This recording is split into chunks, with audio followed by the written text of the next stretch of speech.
As ISIS continues to wage war in the Middle East and beyond, an international organization located right here in Nampa is taking precautions against the growing terrorist threat. The fellowship has prepared themselves for anything that might endanger those who serve. Lauren Johnson is live in studio with tonight's big story. Dawn and Michelle, for 70 years, Missionary Aviation Fellowship has been serving people in isolated areas in multiple countries.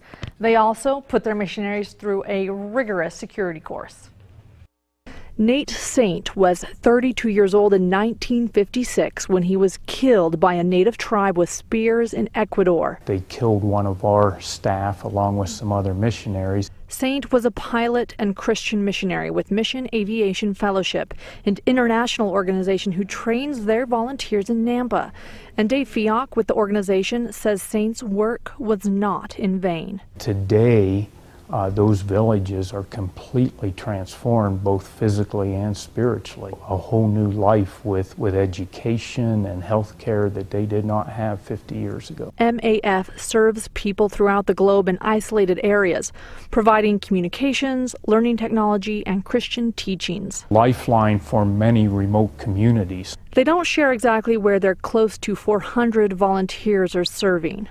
For security for our people, we don't say where they are. And with the growing ISIS threat, they're taking extra precautions. We're aware that they are expanding their territory and that as they take certain actions, others may mirror or model their actions. We will be escalating our security status, if you would, from normal to maybe moderate to high, or even to a point where we would evacuate. Fioc says the fellowship is careful not to send missionaries to places they know are too dangerous.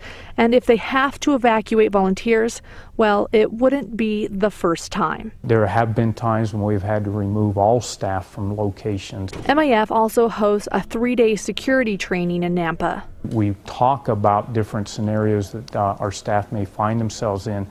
Fioc says they know there's always a risk. Places that are chaotic and sometimes unstable.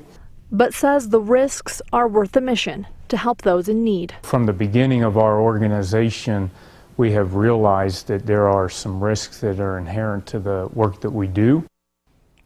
Fioc says that volunteers do work in teams. It's another security measure. Often there are multiple family units, husband, wife, and children that work together with other families and even other organizations. In studio, Lauren Johnson, today's 6 on your side.